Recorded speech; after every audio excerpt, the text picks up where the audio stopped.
মাসে যেভাবে জমে উঠেছে, তাতে করে রাজনীতির সংশ্লিষ্ট মানুষ তো বটেই, সাধারণ মানুষের মধ্যে যে ভয়, ভীতি, আতঙ্ক এমনভাবে প্রবল আকার ধারণ করেছে, প্রায় প্রতিটি মানুষই যার যার অবস্থানে থেকে একটি ঝুঁকির মধ্যে জীবনযাপন করতে বাধ্য হচ্ছেন। এখানে আয়েশার মতো একজন শিশু কিংবা প্রান্তিক জনগোষ্ঠীর একজন কৃষক কিংবা যারা সংখ্যালঘু হিসেবে বাংলাদেশে বসবাস করছেন, হিন্দু, বৌদ্ধ, খ্রিস্টান, উপজাতি, তা থেকে শুরু করে একেবারে শীর্ষ পর্যায়ে যারা রাজনৈতিক নেতৃবৃন্দ রয়েছেন, সকলের মধ্যেই লাশ হয়ে যাওয়ার একটা আতঙ্ক কাজ করছে।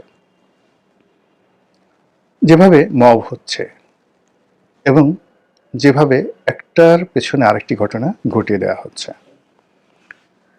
প্রতিদিনই পেলে চমকানো সব খবর, এবং আমাদের অনুভূতি এমন একটা পর্যায়ে চলে এসেছে যে আমরা সে সকল অপরাধ এবং সে সকল যে ঘৃণ্য কর্মকাণ্ড, সেগুলোর প্রতিবাদ করা তো দূরের কথা, সেগুলোর খোঁজ খবর রেখে নিজে নিজে যে ঘৃণা জানাবো নিজের কাছে, ওই সাহসটুকু পর্যন্ত আমরা হারিয়ে ফেলেছি। অল্প কয়েকজন মানুষ এই মুহূর্তে বা সারা বাংলাদেশে কথা বলছেন, আর দেশের বাইরে থেকে বা দেশের ভিতরে থেকে বেশিরভাগ মানুষ সেই যে এখন যে স্রোত চলছে, সেই স্রোতের অনুকূলে তারা কথাবার্তা বলছেন, গালাগাল করছেন এবং একটার পর একটা অনার সৃষ্টি তৈরি করে যাচ্ছেন।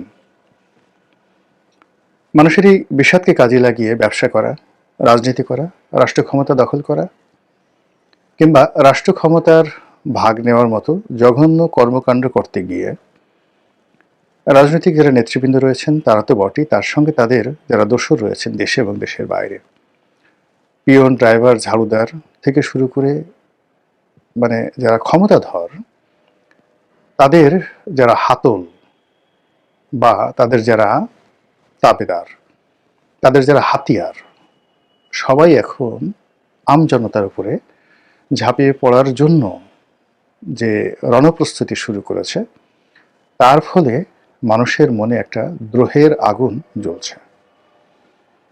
এবং এই যে নোংরামিগুলো যা কিছু হচ্ছে, এর সব কিছুর মূলেই রাজনীতির অভিলাষ রয়েছে, রাজনীতির চক্রান্ত রয়েছে, এতে কোনো সন্দেহ নেই।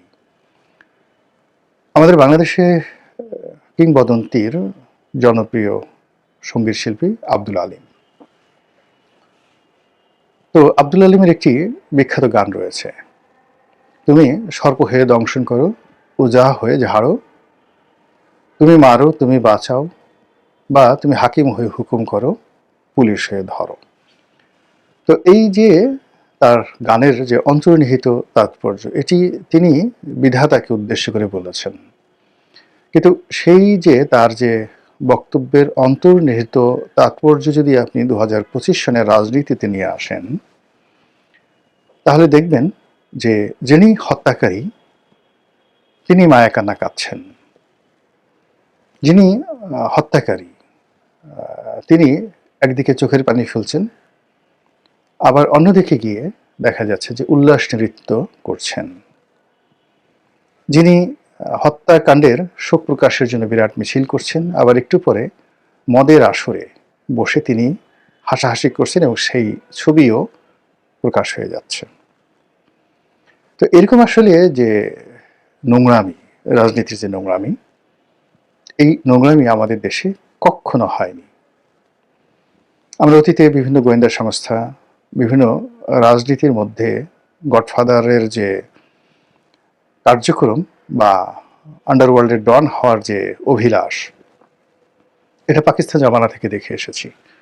একসময় সেই ঢাকা শহরে কুখ্যাত পাঁচপাত্র ছিল, একসময় সাকু মহিউদ্দিন, একসময় সেই বাস্টার সেলিম, এরা যেভাবে ছিলেন, তার সঙ্গে সঙ্গে মুক্তিযুদ্ধের পর বা মুক্তিযুদ্ধের আগে রাজনীতির নিয়ন্ত্রণ করার জন্য বিভিন্ন রকম বাহিনী ছিল।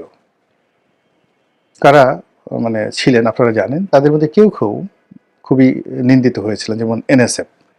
সেই এনএসএফের যারা সদস্য ছিল, মোনায়েম খায়ের কসাই বাহিনী ছিল, আবার এরশাদ যখন ঢাকা বিশ্ববিদ্যালয়ে নতুন বাংলা ছাত্র সমাজ করেছিলেন, যাদের উপর ক্রোধ দেখাতে গিয়ে ঢাকা বিশ্ববিদ্যালয়ের এফ রহমান হলটিকে জ্বালিয়ে পুড়িয়ে ছারখার করে দেওয়া হয়েছিল। কিন্তু এখন কি হচ্ছে? এখন সেই পাঁচপাত্য, সেই নতুন বাংলা ছাত্র সমাজ, কিংবা ধরুন যারা সেই টোকাই সাগর, মুরগি মিলন, ওই সময়ের বা ডাকাত শহীদ, ওই সময়ের যে সকল অপরাধ ছিল, অন্যায় ছিল, সেগুলো কিন্তু সাধারণ মানুষের জীবনে ভয় আতঙ্ক তৈরি করতো না। কেবলমাত্র যারা অপরাধ করতেন তারা এবং যারা ভুক্তভোগী তারা। 2 নম্বর হলো রাষ্ট্রের সর্বোচ্চ পর্যায়ে যারা ছিলেন, পুলিশের আইজি, সেনাবাহিনীর প্রধান, প্রধান বিচারপতি যারা আছেন তারা, পুলিশের ওসি, এসপি, সিভিল অ্যাডমিনিস্ট্রেশনের ডিসি, তারা সন্ত্রাসীদের ভয়ে থরথর করে কাঁপবেন। কিংবা যারা মব উস্কে দিচ্ছেন তারা, কিংবা একজন আমাদের মতো সাধারণ ইনফ্লুয়েন্সার, অথবা যাদেরকে বলা হয় টোকাই ইউটিউবার, তাদের কথা মতো সামাজিক মাধ্যমে যারা ইনফ্লুয়েন্স তৈরি করেন, তাদের ভয়ে পুরো রাষ্ট্রযন্ত্রের যে সকল পিলার রয়েছে, ভিত্তি রয়েছে, সেই ভিত্তিগুলো স্টপ হয়ে যাচ্ছে। আপনি চিন্তা করুন, মজলুম যদি প্রাণে বেঁচে থাকে, মানে আপনি যার প্রতি অত্যাচার করলেন সে প্রাণে বেঁচে আছে, কিন্তু সে বলতে পারছে না, তার চোখের সামনে আততায়ী ঘুরে বেড়াচ্ছে, তাকে হাসপাতালে নিয়ে যাচ্ছে, তাকে কোলাকুলি করছে আততায়ী, কিন্তু সে বলতে পারছে না যে এই লোকটি আমার আততায়ী। এ কেমন অবিচার! এ তো সেই হযরত মুসা আলাইহিস সালামের জামানাতেও, যারা এই বনি ইসরাইল বা ফেরাউনের যাতে কথা বলা হয়, সেই জামানাতে এরকম ঘটনা ছিল না। তো আমরা যে ফেরাউনকে গালাগাল করি, ঠিক সেই সময়টিতে একটি যে মারাত্মক হত্যাকাণ্ড হয়েছিল, যেটি নিয়ে সূরা বাকারা রচিত হয়েছে। সূরা বাকারার কাহিনী ওই ঘটনাকে কেন্দ্র করে। কিংবা ধরুন হযরত মুসা আলাইহিস সালামের উপরে যে খুনের যে দায়ভার চাপানো হলো, এবং যখন চাপানো হলো তখন হযরত মুসা আলাইহিস সালাম ফেরাউনের রাজপ্রাসাদের যুবরাজ, এবং তাকে সম্ভাব্য সেই ফেরাউন বা সম্ভাব্য রাজা হিসেবে যে দ্বিতীয় রামসিস, তার বাবা, যিনি ওই সময়টাতে ফেরাউন ছিলেন, অর্থাৎ মুসার সঙ্গে যে রাজার দ্বন্দ্ব সংখ্যা ছিল তার বাবা, তো তার বাবার নাম প্রথম সেতী, সম্রাট প্রথম সেতী, আর তার মায়ের নাম ছিল মানে মুসা আলাইহিস সালামের ধর্মমা, সেটা হলো থুইয়া, খুবই বিখ্যাত। তো রাজা প্রথম সেতী এবং থুইয়া, তাদের একমাত্র সন্তান ছিলেন রামসিস দ্য সেকেন্ড।